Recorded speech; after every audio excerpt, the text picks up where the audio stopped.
Here we go.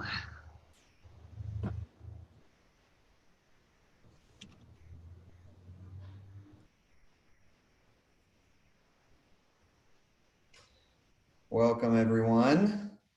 We're just waiting about another minute or so as people are going to be joining us. So those who are joining us now, welcome.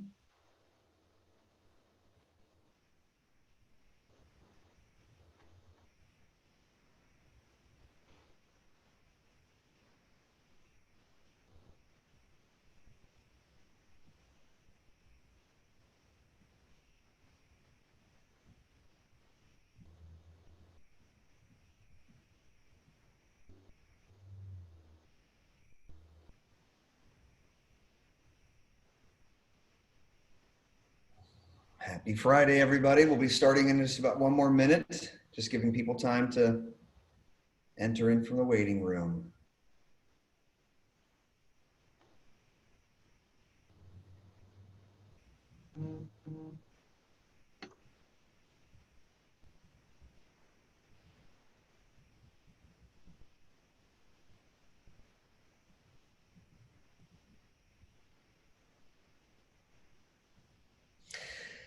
Okay, well, welcome everyone to the COVID-19 National Real Estate Investor Association update. I'm Ryan Kuhlman, president of National REIA.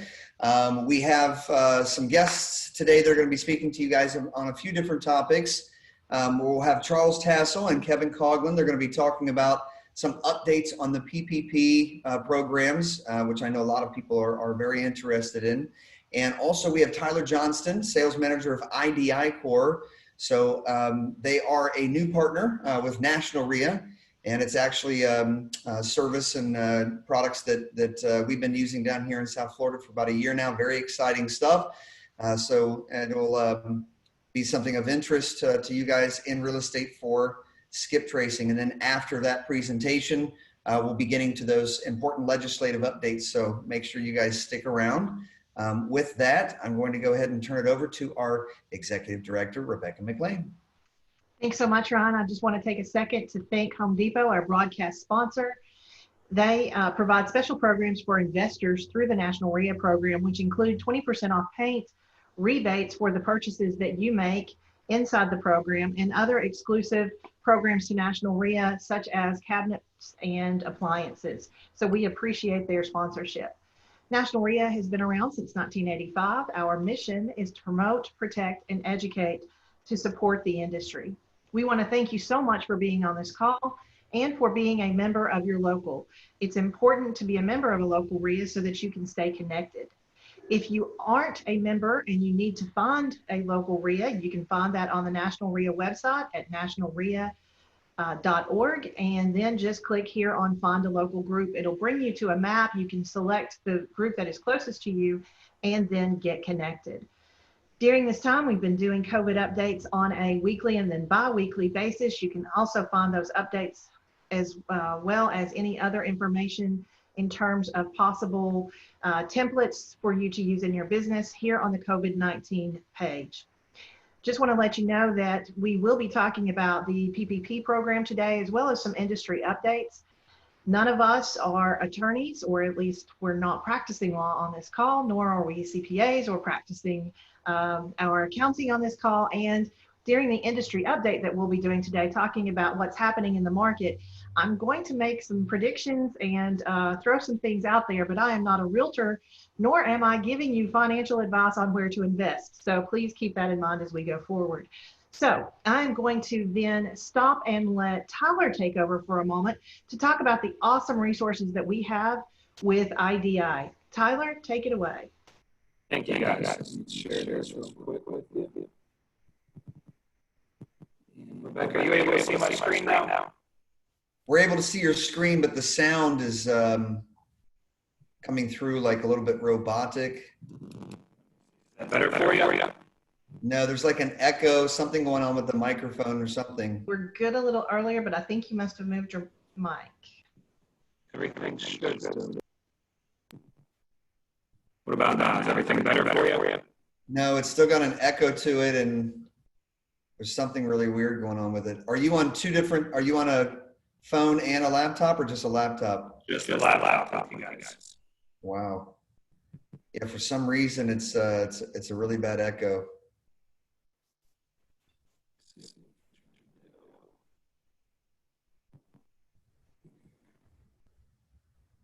Yeah, I'm logged in the same way from that we were on Wednesday for this call. Tyler, if you're on a physical connection, can you check to see if maybe you've got a short in the wire? I do our Wi-Fi here in the office. Okay, let's do this. Let's have Tyler take a second to work on his technical issues, and then Charles, can you and Kevin talk about updates to the PPP while we're fixing that issue, please? Sure. I'm going to kick it over to Kevin in just a second. I want to touch on a couple of things real quick. Just as a heads up, just a reminder, evictions and eviction courts are opening up across the country. Pay very close attention to what your court is allowing, from the time frames, even checking down ahead of time, following up with your attorney, making sure. The Bar Association will typically tell you in advance if there are specific rules, masking, distancing, what items can even be brought into the court. Those rules have changed as well. So pay attention to that. There's a number of states that are in process, a number of lawsuits across the country as well that have talked to the governors or overridden the governors. And so they're opening things up more. So that's a good thing. But please make sure you are aware of your loans. If they are FHA backed, if they are Fannie Mae, Freddie Mac backed, you cannot, until at least July 25th at this time, move forward with any type of late fees, evictions, set outs, even notices at this point. So just be careful with that. Make sure you know where your property is as far as financially backed, as if there's any federal subsidy. That includes Section 8 vouchers, housing choice vouchers. So be careful of those. You do not want to try to move forward and end up in being the poster child for somebody coming after you with a lawsuit. The feds will take that very seriously. So please make sure on that side of it. And a lot of courts are actually having affidavits, some sort of form to say, yes, I know that this property is not. If you want to move forward for non-payment, that you have an affidavit that says it is not federally backed in any way. So just make sure you know that and you're not signing that incorrectly. Now you're in for perjury or fraud or up for other charges. So be careful with that. Second, I want to mention with the protests going on, we actually were just made aware of some violence that is going on. If your building gets tagged, by tagged I mean graffiti sprayed onto it, it's a marking similar to what's going on, make sure you get that marking immediately removed, or as quickly as possible. If you've got residents, just have them take a look around the building.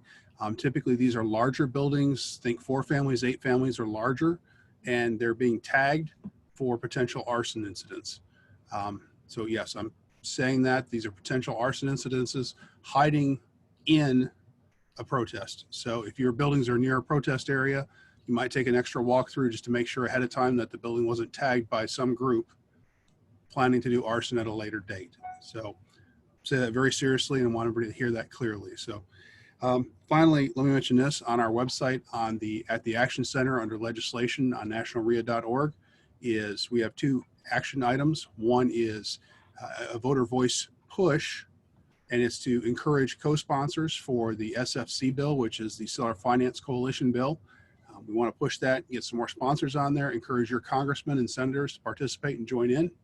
And then secondly is the other one is on the CARES 2 program and asking for rent assistance.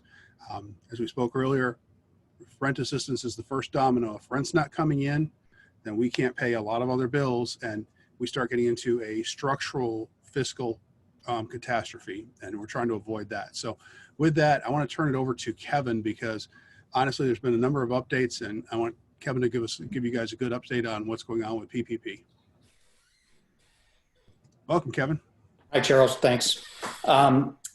So to continue the saga of the ever-changing payroll protection program, as many of you know, first of all, let me just say, if you haven't applied for one and you would still like to, there is money still available, and you have until June 30th to apply. For those of you who have applied, you're probably now in the phase of concentrating on how do you structure things so that you can get as much forgiveness as possible, preferably total forgiveness of the loan that you were given. And that has raised a number of practical issues over the last 2 weeks as people have gotten into that process. And that's necessitated some changes. So Congress passed Wednesday night a new bill that makes some changes that give a little more accommodation with regard to forgiveness on the PPP program. The president signed it this afternoon. Let me just quickly roll through those changes. First of all, the threshold previously that was required for you to use there was a 75% threshold. You had to use 75% of the loan at least for the restoration of your payroll expenses. And if you did that, then the loan would be forgiven. That has been lowered to 60%. So that means that 40% of the loan could be used for other business related expenses that are not payroll. They've also extended the period in which you can make all this happen. So if you are currently a PPP borrower, it was supposed to be an 8-week period in which all of this would work, and you'd have to have your employees reinstated and your payroll back to where it was by the end of last year. That is expanded now to 24 weeks. However, if you choose to, you can keep the 8-week period. You don't have to ride it out for 24 weeks. You can continue to go on the same schedule that they mapped out originally.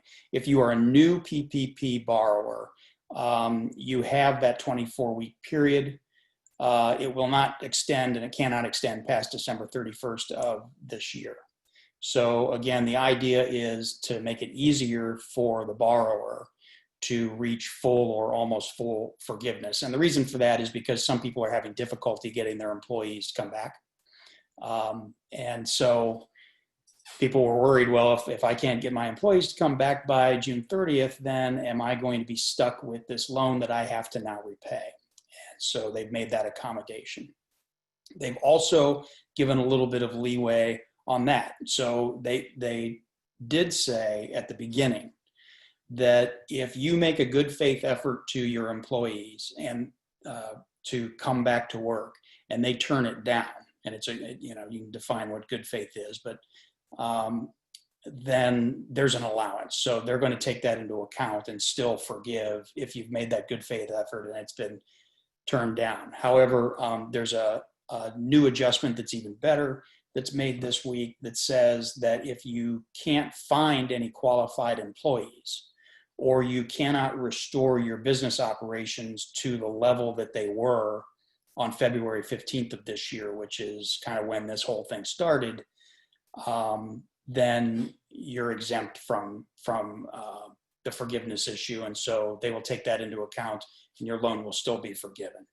And obviously you'll have to demonstrate that. I'm sure that they will have a form or some kind of attestation that they will make available for you to be able to do that. New borrowers, if you have yet to apply and you intend to, for the portion of the loan or any unforgiven part of the loan that is still owed, rather than having 2 years to pay that back, you'll have 5 years to pay that back. And if you are a current loan holder, you can have it extended up to 5 years if your lender and your borrower agree. And the interest rate still stays at 1%. So if you currently have a PPP loan and you think that you're not going to have it all forgiven and you'd like to stretch that out to 5 years, you can do that by talking to your SBA lender. Finally, anybody who took a PPP loan can delay your payroll taxes. That was explicitly prohibited under the original bill, and they've corrected that now. So I'm sure that the IRS will be issuing some written guidance shortly about how that exactly will work.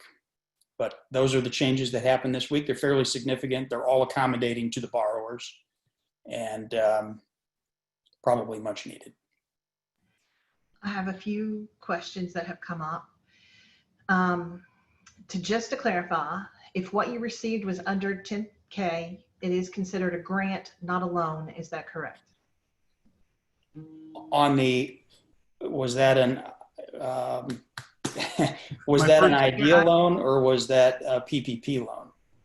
So it was an EIDL loan. I chimed in already. Sorry on that. Cut past you there, Kevin. It was an EIDL loan. So under 10 grand is therefore a grant, automatically transferred in. When you get a PPP, you will go through a process where you're actually signing documents that say loan, and it's very specific about the loan requirements on it and all that. Now, having said that, as Kevin just said, those loan requirements just changed. So isn't that convenient that the government can do that for us? So luckily it was in our favor, not against us. Another question, how about a single member LLC with no payroll for the rental company owner? Can they, I guess the question is, can they apply? Yes. Yes. And so you'd be taking into account your, obviously you pay yourself somehow, and that would be your payroll cost. Correct. I think.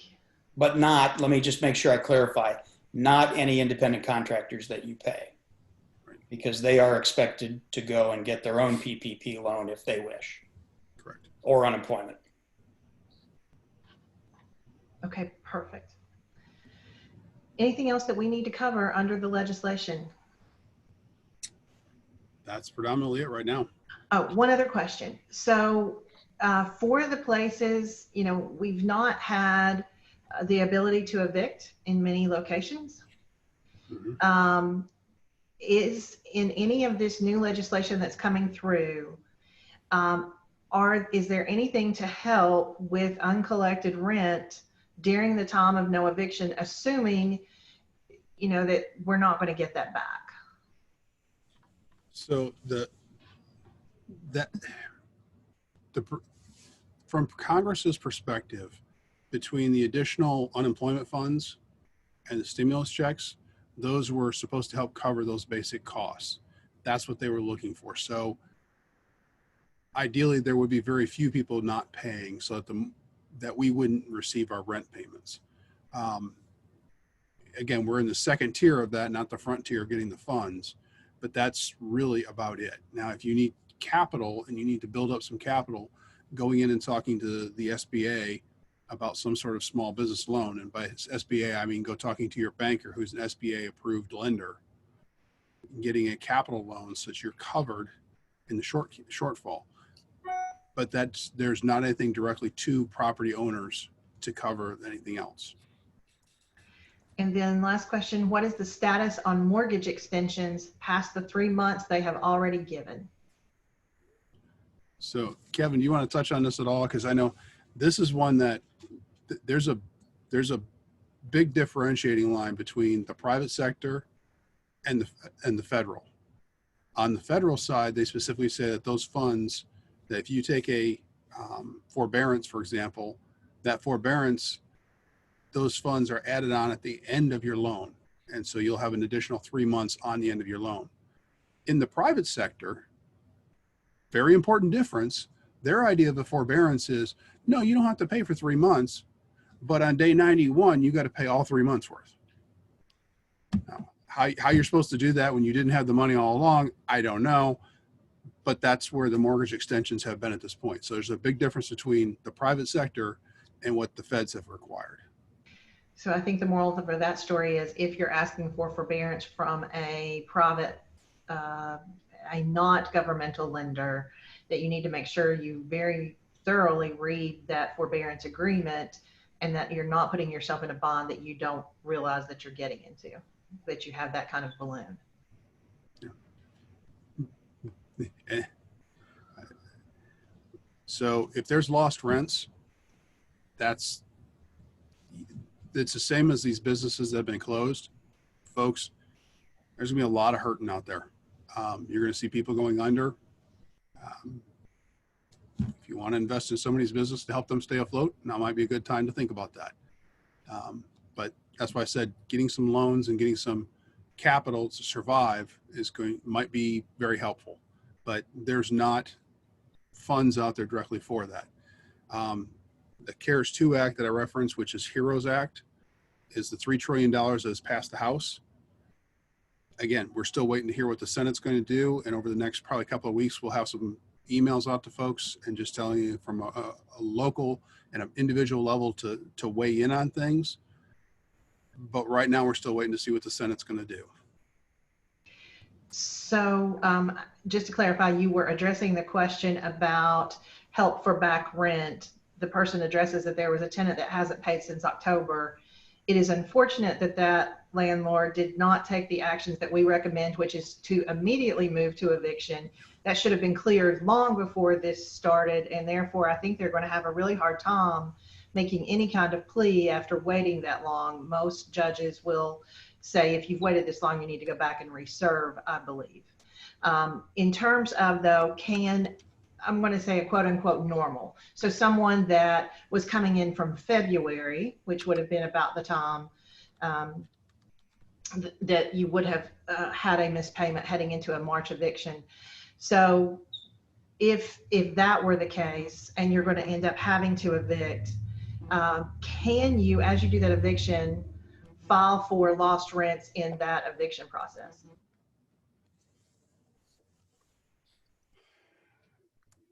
So again, not giving legal advice, but if you're going for a second cause, go for a second cause.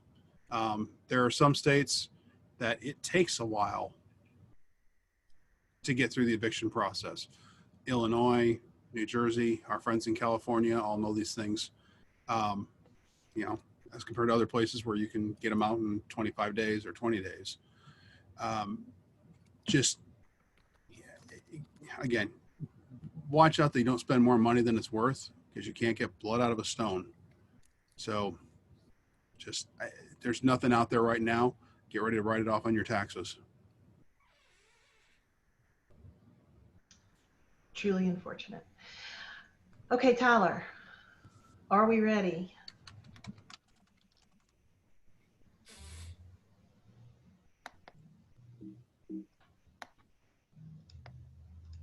Can you hear me better now? Absolutely. So much better. Perfect. Let me go back and try to share this. So apologize about that earlier, guys.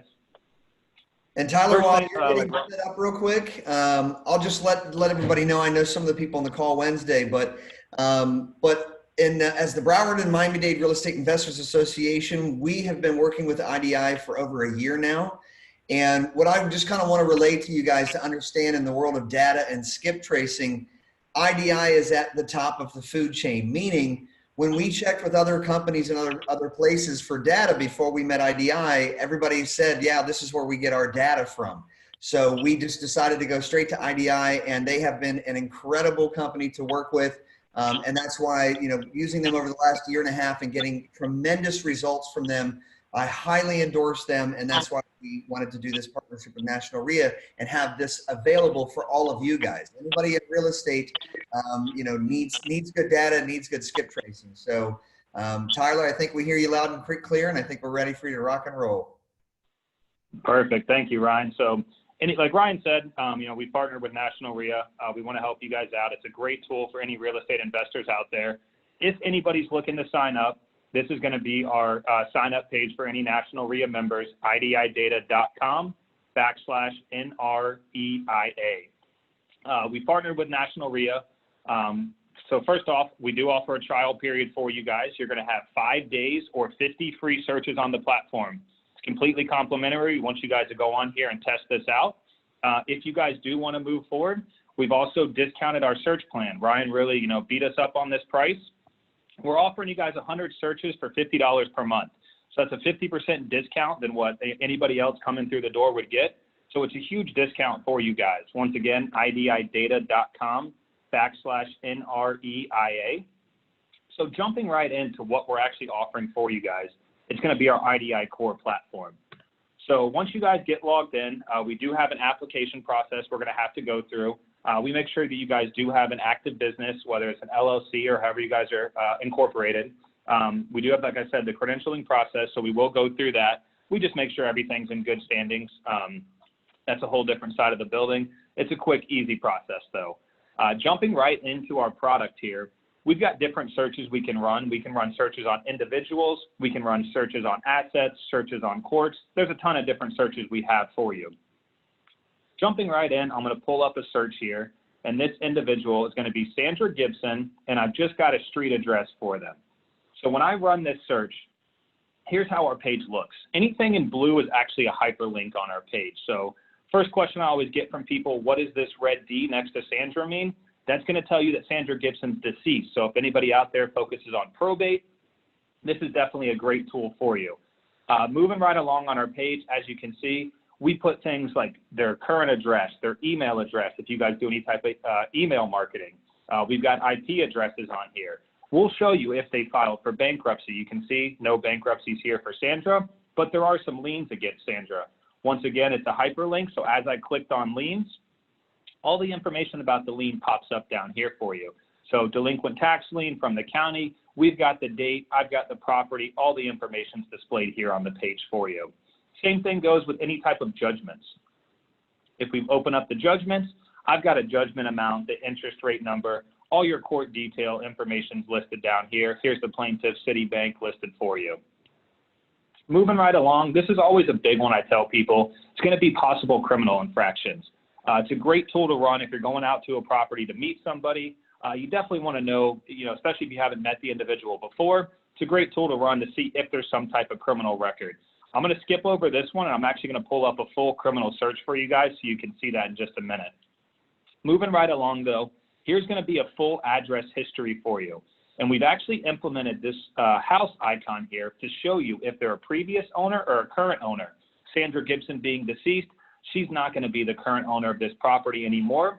If you want to pull up to see who owns this property now, I just click on the house. You can see here, it'll show you the last date the property was purchased, who the current owners are. We're going to get into full detail about the property, the total value, the land value. You can see right here, if it's been refinanced, everything's listed here. We get into full detail on the property information for you. Another neat feature is we've actually partnered up with Google. So if you run and you click the map button, it's going to pull up a Google map search of the property. So you just you want to double check to make sure this is the correct property. Here's your Google map search on that property. Moving right along here, one definitely important feature for everybody is going to be phone numbers. So the way we rank these phones, first number is the most likely number to get a hold of the individual, working your way down. We have residential, we have cell numbers.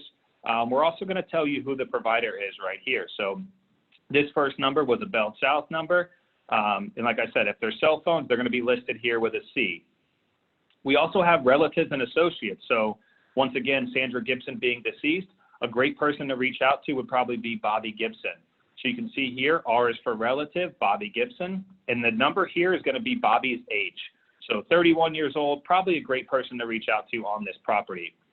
If you wanted to run the search, you can click on Bobby's name, hit the expanded person search, all of Bobby's information would be displayed for you. And then down here at the bottom, last two things, we've got email addresses as well as IT addresses where people logged in from. Going to run another search here for you guys. The search I'm going to run, I mentioned, was going to be the criminal search. So great search for you guys to run, just to verify the person you're meeting is who they say they are. So here's a search here on Terry Basil, located in Kansas.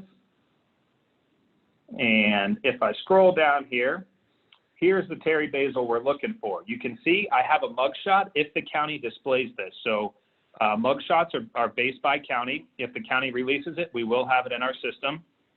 And you can see all the charges here. So we've got a theft charge, criminal damage to property, aggravated burglary, murder in the first degree. These little drop-down tabs will give you more information on the actual conviction date, the charge, all the information's listed. This is one of those people, definitely wouldn't recommend going to meet at a property, or if you're going to, maybe you want to bring somebody along with you just to stay safe. So this is a big one that a lot of our real estate investors use, is definitely going to be this criminal search. Moving right back along, I'm going to pull up another search just to show you guys what our bankruptcy reports look like. So here's a search here on Ronald Biggerstaff. And if I go ahead and type in his street address, same thing, just like normal page, everything populates here. Here you go, you can see some cell phones listed here for Ronald Biggerstaff. And you can see he has a bankruptcy report. So if I click on the bankruptcy, we're gonna tell you, what chapter what chapter he filed for bankruptcy. All the information's listed. So you can see chapter 13, he actually filed twice. So chapter 13 and a chapter 7 bankruptcy. So these are great tools as well for you. I know you guys look for those hidden market properties. I know bankruptcy was a big one that you guys mentioned. So it's definitely a great tool for you guys to use. If we move right along here, up in the top right, there's a neat feature. It's going to be your history tab. This is actually going to show you guys your last 30 searches, your last 300 searches or your last 30 days worth. Here's a search right here on John Smith. This search was ran just earlier today. If you want to pull the information back up, all you have to do is click and drag. The information pops up here on the screen for you. So as this is running, we're running a search here on John Smith, located in Wellington, Florida. You can see this one actually pulls 42 results because we didn't have it narrowed down. Instead of scrolling through all these pages looking for the correct person, we've implemented this green bar up top for you. So if you have any type of partial information on the individual, as I type, you can see the page narrows down. So we went from 42 results to this John Smith by typing in 830 Lake, and that's the address right here, 830 Lake Wellington Drive. One question I always get, if I run this expanded person search, 42 results populate, do I get charged for each of those? The answer is no. It's just going to be one search that you get charged for. It's the one expanded person search. Even though it populated the 42 results, we still count that in our system as one search. Last little feature, guys, I was going to show you is just going to be your coverage map. So if criminal was a big thing for you, when I go ahead and open up the criminal coverage here, click on what state you guys are located in. It's going to show you where we pull our criminal coverage. I'm located down here in Boca Raton, Florida. If I click on Florida, you can see here's all the counties that we pull from, all the courts. Any information on where we pull our criminal record is listed right here for you. So like I said, I showed you guys the URL link for you guys to go to. Everyone should be receiving this flyer that's going to be going out. This is my direct line here. Here's the URL link. Here's my email address as well. So if anybody has any questions, definitely reach out. Please use this URL link. It's going to get me your contact information so I can reach out to you personally. I'm then going to be sending over this application to you. It's a quick page-and-a-half application. As I mentioned, we do have a compliance process that we run through. We just want to verify, like I said, the business is in good standings. You guys do have an active business. But other than that, it's a very easy process to get up and running on the platform. Anybody have any questions on how the platform's set up or anything like that? Keller, we had a couple people late to the meeting. Can you show them again how to subscribe and go over the cost? And I'll answer the other questions. For this particular product, you don't want to use it or attempt to use it as a credit check or for tenant screening in its official capacity. Correct. We are not FCRA. It's all listed down here at the bottom for you. So we're not an FCRA product. This is more going to be for a marketing type product for you guys. And for the question about the sign up page, it's going to be ididata.com/NREIA. And this is going to be the sign up page. Go ahead and fill out this information. I'll personally reach out to you guys and we'll get the free trial started. Once again, the free trial is 5 days or 50 free searches, whichever comes first for you. If you guys do want to move forward, we have a special pricing for REIA. It's 100 searches per month for $50. So that's a 50% discount than what any of our other customers come in and they're receiving. Tyler, we have a question. I just need to get a little more clarification. We know that for the FCRA and it wouldn't be compliant for tenant checks and official background checks of that sort. but can be used. I mean, if you're trying to pre-screen someone before you meet them at the property, no guarantees. We certainly are not going to, guarantee that background check would be accurate, but certainly one way to kind of get a feel for who you might be meeting at the property or otherwise.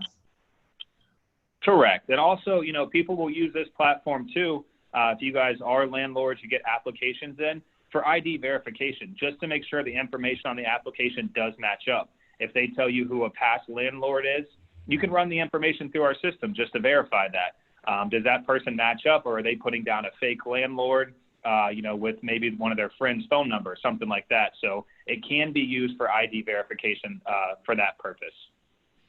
Also, we have several members that may not have a lot of properties that turn over on a regular basis, and they are more landlord based than rehab. So they're not necessarily looking to buy properties, so they don't need it, necessarily for that kind of marketing. But they are landlords, and they would love to have the product for skip trace. And as you said, looking at past landlords to make sure that it is an accurate address, that truly is a rental property, and there truly is a landlord, and you can find them. Because of that, the question is, would we consider some sort of a la carte pricing for those less frequent users?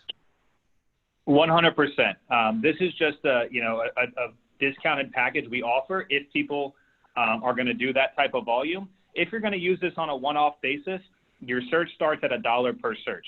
Anything you run is going to be $1 per search. There is no monthly minimum associated with that. Obviously, my suggestion, if you're going to run over 50 searches, definitely take advantage of the discounted plan we have. But if not, we can set it up at $1 per search. If you go a month where you guys don't use the platform, you will not receive an invoice from us. And what if they are going to do a large base search, they're doing a foreclosure search, can they then export that to a CSV file? Correct. So we are a full service company. We do have API capabilities as well as our batch capabilities. So the CSV files, we can run those through the batch process. These are kind of one-off basis. So anybody that does have those files, we're more than happy to run those. We can run them as a test for you as well. We'll set you up with a free test through our batch process. But as you guys fill out this referral form, as we get into a deeper discussion, if you guys do any type of batch skip tracing, we'd be more than happy to run a test on that as well for you. And you have APIs for those who are truly looking for large base search. Correct. We do have full API capabilities as well. Okay. Also, Charles, I'm going to ask you to answer a couple of the other questions here in the chat bar, especially the one on the HOA. There are ways to get your credit, to dispute what's on your credit, but I'm going to let that be handled in the chat bar if we could. Any other questions for IDI? Questions for Tyler before we let him go? Hey guys, really quickly, I'll give you one example. Just this week, we had a fraudulent deed that was filed on a probate property that we are getting ready to purchase. So that has clouded the title. There's a trust that is mentioned on this deed that was recorded, and there's a name of a person that's on that trust. In order for us to do a quiet title action, our attorney has to contact all of those people with that name within the area that we are in. So we use the IDI platform. And I was actually able to contact every person that lived in Broward and Miami-Dade County with that name. Thank goodness it wasn't like John Smith, or actually down here, Jose Alvarez. So there wasn't a million of them, but I was able to contact all of those, get that information to our attorneys, and now we can file the quiet title action. So that saved us what he said would be a month process of putting it in the newspaper and publications and all this kind of different stuff. So it really helped us out on that as well. Awesome. Once again, we put the URL link here to the side, and you can fill that out, and Tyler will follow up with you with any of the other questions you have, or to sign up for the special pricing, or to get started with the service. We are going to quickly move into a market overview. I will tell you, I've got looks like 22 minutes and then a few more than that slide. So we are going to run fast, kids. You will get these slides in your follow-up. You'll also have that in the replay. So I'm not going to stop to answer questions because there's no way we'll make it through if we do that. You can always email me after this or follow up with Lori or any of our presenters for their information. So let's start with good news, or what looks like it could end up being good news or indication of such. So we look at what happened with the Great Depression with the S&P, and I understand that S&P does not necessarily equate to the economy overall, and certainly not to real estate, but it does give us a good basis point to look at. So the Great Depression, you can see it had multiple down points and kept going down. In comparison, the Great Recession coming out of 08 took a much different path. We hit the bottom and then we just progressively went forward. We had a little bit of a downturn here, but small in comparison, and kept going. It looks like it is possible that we have hit our bottom and are up and may continue with a path that is more straightforward here. If that's true, we may be able to dodge, and we don't have a significant bottoming again, we may be able to dodge some of the bullets that were concerns in the economy. What does that mean for us? So we had our initial health crisis. The concern was a subsequent economic crisis. And then, you know, how gradual is a gradual recovery?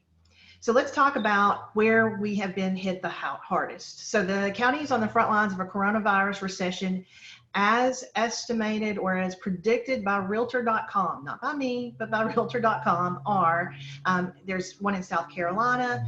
You've got Las Vegas, as we all know, has just been brutally hit because of the closing of the gaming institutions, as well as Atlantic City, kind of for the same reasons. It was already a little bit of a challenged area. Orange County, Florida, you know, that includes Disney World, which is a huge part of the economy there, that it has been closed and looks like it may remain closed for a little bit. New Orleans took a huge hit in terms of the effect of Corona in that area. Honolulu tourism has bottomed out, big problem there. Connecticut here is having a problem, and a large fallout of that is from New York. I'm super surprised that New York City is not on this list, but is not appearing directly, just some of the fallout from that. You then have Monterey County in California. I'm also surprised not to see LA, as hard as they were hit, but not on the list. And then Savannah, Georgia. So those are all areas that Realtor.com says have been the hardest hit and will continue to see some pains because of the recession coming out of what they believe is coronavirus. So let's look back at where they had said, Realtor.com, and then Keeping Current Matters, which includes Freddie Mac, Fannie Mae, MBA, CoreLogic, and AR results. So they put these together. Here is what they said. We're heading out of 2019, heading into 2020, and here's what we predict. One of the biggest things I want to point out is that they said the sales of new and existing homes will climb as more inventory comes onto the market. This now is going to be a big challenge. Inventory is going to be, maybe, in my opinion, humble as it is, I think this may end up being a bigger challenge in some ways than we had before, because some of what they were hoping for was some escalation in terms of building. And we've seen that put on hold. Even though housing was considered essential during the crisis, you've not seen as much building as we all thought might be able to continue. They saw interest rates remaining stable. You'll see that possibly has changed. They saw home prices appreciating, and then you can see home sales that everybody predicted. Of course, NAR always predicts above everybody else. I love that about them. They're always very positive about their industry. So they, in their own predictions, realtors said things like mortgage rates they thought would creep up a little bit. They thought the home average median price would creep up. Home sales would come down a little bit. home ownership rate would be at 64.6, and that housing starts would increase. So that was what they said coming out of 2019, heading into 2020. In late May, they then came out with these revisions. They believe that home price growth will flatten with a forecasted increase of 1.1%. They say that inventory will remain low, but the rate of decline steadies and the mix of homes for sale shifts towards greater availability of lower price homes. I will tell you why that's true in just a moment. They say mortgage rates remain low and may slide under 3% by the end of the year. A little stimulus can go a long way. Home sales are constrained by low inventory and diminished seller and buyer confidence as the effects of COVID linger in the labor market. And buyers seeking affordability and space drive interest into the suburbs. And so it boils down to this, that mortgage rates they think are going to come down to 2.9%. As they said, the median price appreciation will be up 1.1%. Existing home sales they believe will be down 15% for the year as a whole, with Q2 to be the worst. We've seen that at 25%. Single family housing starts they believe will be down by 11%, and then they still believe home ownership rate is going to hold. Now, John Burns believes people are going to be on the move, and I agree, but not necessarily with him on his very specifics. He is saying that home builders will capture pent-up demand from apartment dwellers. Now that I believe and I agree with him on, that home buyers are moving from the cities. Totally agree with that. I think you're going to see a flight to the burbs because of the concern of density with COVID. We know we aren't certain how that virus progresses. We've known over multiple different statements by the CDC that now they've turned around and contradicted, but we do know that in some way human contact or density does play a part in that. So home buyers moving to the burbs I think is going to happen. Families want more space. They've been pent up for what's going to feel like forever to them, and residents are heading to new jobs. Although one of the things that brings in is where I'm going to disagree with him on commercial real estate. Many of the calls that I've been on, especially with my fellow association executives, have shown that they're downsizing in office space as much as possible, and they're allowing their people to work from home and to find a way to work remotely. If they don't need to be in front of the public, they're just not going to be.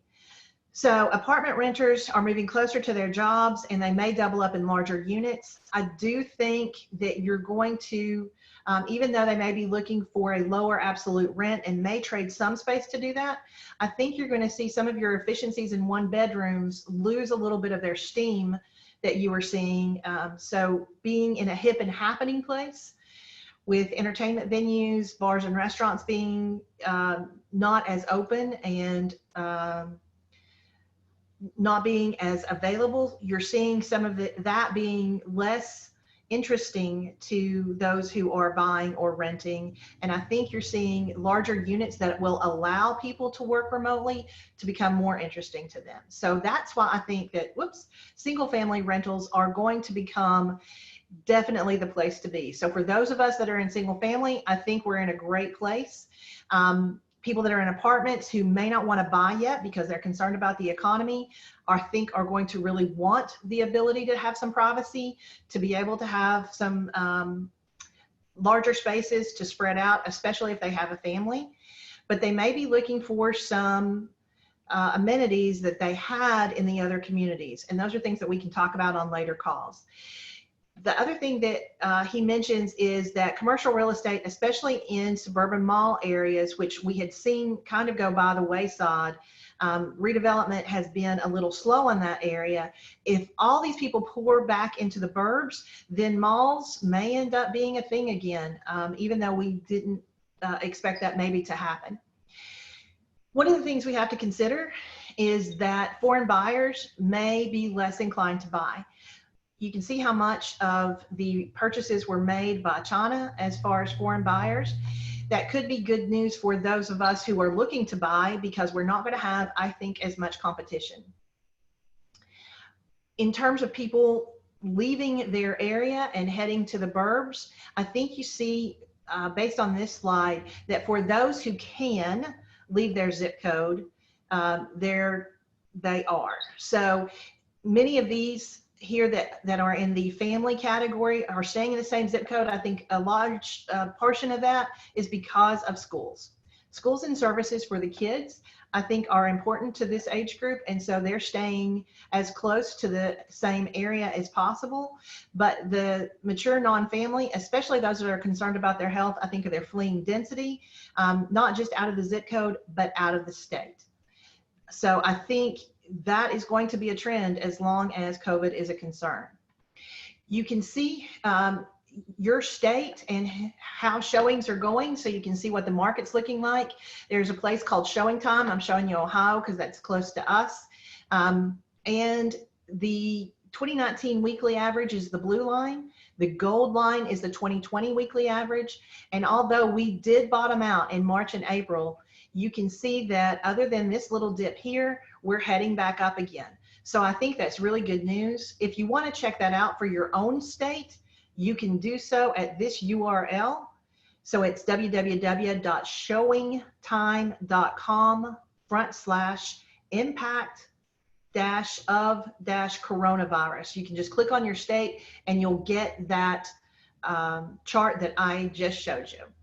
So for now, in March, we saw existing home sales with 3.4 months of inventory, which is actually down from March of 2019. We saw median sales prices go up. We saw a month-over-month drop in sales, but still up year-over-year. In pending home sales, we saw year-over-year come down, and you can see the representation regionally of what that looked like. And some of the hardest hit areas are, it's really showing up in these pending home sale purchases. That being said, you can see the purchase applications that are trending down into March, but then this happens. So it trends down into March, takes a nosedive in April, but you can see that things that go under contract in May are up. Days to offer are actually just a day different. And these new listings, February to March was down, March to April was down, but then May is back up. So I think there's some real positivity in the market there. You can also see year-over-year change in median prices of sold listings here in blue. So there has been a drop, but and you can see that the percentage of sales that sold below listing price is up. The change in median prices is hitting that 0 mark as of May. And I think the changes in May are going to end up being positive on that curve. We've not seen those results reported by CoreLogic yet. In 2020, what homeowners were looking for is more space, more natural light, a home gym, add a bathroom, updated kitchen, larger yard or patio. And I believe, even though this came out pre-COVID, it's way more of the same, and add with that an office space. So that more space is going to be turned into remote working space, in my opinion. You see your first-time buyers here, and they are more likely to be living in dense apartments right now, and they want out. So they're heading to purchase a home. You've also got the dinks, the double income, no kids, that don't have to begin a traditional starter home now. They're able to actually take on that more moderate priced home, which is great because these young families who are sick of being cooped up with all the family in one place are moving up, I think, to that low end luxury. All of that may mean more starter homes in the market, and more starter homes in the market, I think, means more opportunity for us, especially as rehabbers.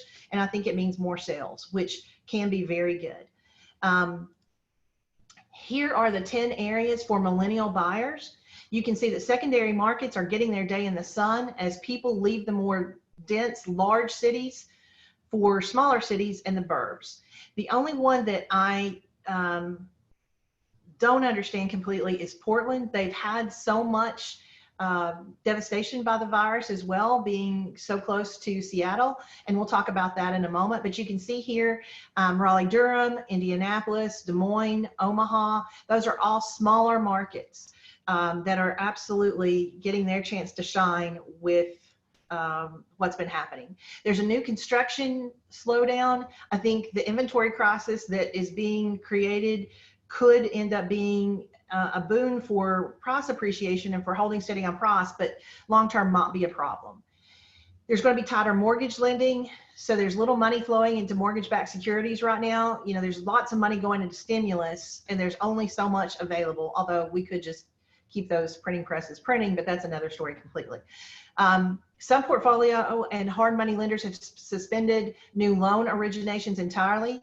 That being said, there's a lot of hard money lenders where there's no other place to have their money, still think that real estate's a great place to be and are lending. So don't assume just because media is telling us there's no money available that it's not out there. Just use your resources at your REIA. It's going to be more important now than ever. There are people still lending.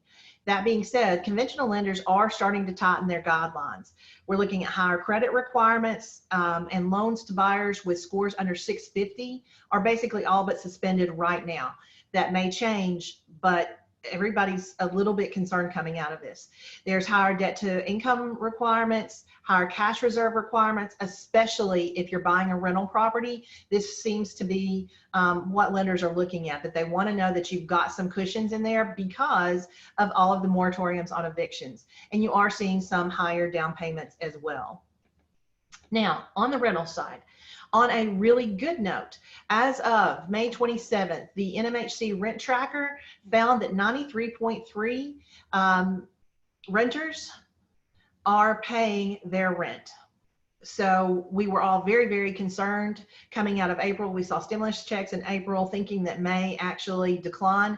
Not so much. So far, so good. I don't know what happens when they turn the faucet off with those payments, but so far so good for now. We also have seen that 21.2% of property owners have given some sort of rental assistance, whether that's a late fee waiver or they're working with their residents with payment plans, but some portion of them are 21.2% are working with their residents. Right now, the things to keep an eye on in terms of landlord impact is our eviction moratorium. We're working on that. The national one does end on July 25th, so through the 24th. You'll see those, as Charles was talking about, any properties with government-backed mortgages.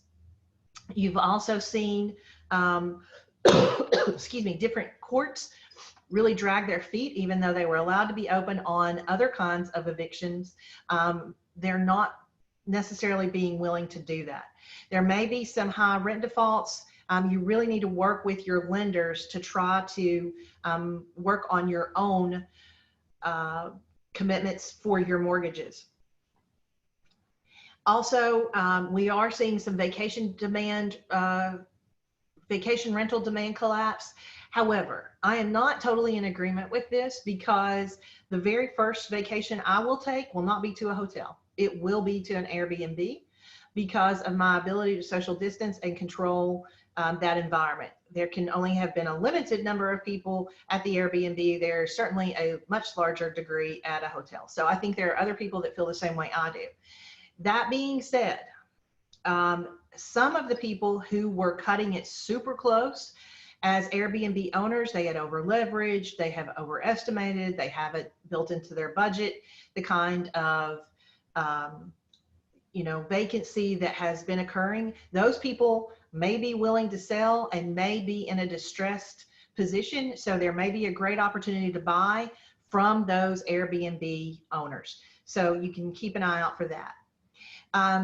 Speaking of mortgages, 17.2% of the respondents to the NAA IRM survey said that they have contacted their mortgage holder about forbearance, and 90% of them that actually had a conversation with that lender were able to get full or partial mortgage forbearance. Now, that being said, Charles warned you about looking at what the different kinds of forbearance are, but still, those are great numbers in terms of if you ask, you need to get ahead of the pack, because even though payments are still coming in, rents are still coming in, things are good now, and you can show that, now is the time to ask if you haven't already. Here is a projected market recovery map, also by John Burns. I am going to respectfully disagree with some of this. Now take it as you will. You'll get these slides. You can go through them and determine what you think. He shows the boom markets in green. I think, you know, these cities are great, but I still think they're a little speculative. They're still big cities. Now, Phoenix, I love Phoenix. It is the, you know, biggest little city, or the smallest big city you'll ever see because of the way the burbs are, the way the downtown is. So I think it really has that feel. And Salt Lake certainly has that, the ability to spread out. Austin, Tampa, not as much, but he believes they are a really great place for patient investors, or for the boom markets, because they've got governments that are truly pro-growth. They were already heading in a great direction, and they think that they're going to make a really strong and quick turnaround. So he also says those in the light blue are the new boom towns. I would agree to most. The two in the Northwest really concern me, though. Several reasons. One, they had some of the biggest challenges with COVID. They have been closed longer, and I think will remain closed longer in many of the services and things that they have available. And three, their legislation for rental owners and even for some other homeowner kinds of aspects are just onerous. It's unbelievable, some of the things that are coming out of those two cities. So to call them a boomtown, to me, just feels very uncomfortable. But do your research and take a look. He shows those in dark blue as less competitions and still on his buy list. I think for me, they would be a long-term hold play, because I think they're coming back. I think they're going to get a lot of activity. I think things are going to turn around for them, but I think that may be a little long-term. I don't know how soon you can open the doors in Vegas and hope that everybody floods back. I know that on the association business, which is what a lot of their convention business is, that's going to be a long way off before people consider going back. So, you know, just carefully consider this, but it's here for what it's worth. Also, and so that wraps up for me for today. Feel free to take a look at those slides as you get them. You know, have a discussion with those in your group, especially if you're buying out of state and wanted to look at some other possibilities. And let us know if there's other information you would like for us to look at for our next call. We will be having an actual specialist, not just an amateur like me, to give you information on our next call. CB Richard Ellis will be online for a presentation on our call on the 19th. But that's it for us today. Ryan, I'm going to ask you to come back and close us out, if you will. Or I can. So we will be going from our bi-weekly calls to a monthly call after our next one. So we'll, like I said, we've got CBRE coming on June 19th. More updates to follow. Way back. Okay.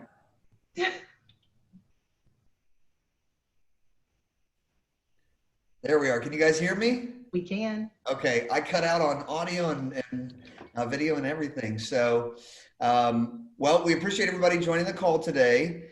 I think I heard at the end, were you letting them know the call after June 17th? Yes. Okay. All right. Very good. All right. Well, thank you to all of our presenters, and we will see you guys on June 17th. Everybody be safe and have a great weekend. Thanks so much. Thanks.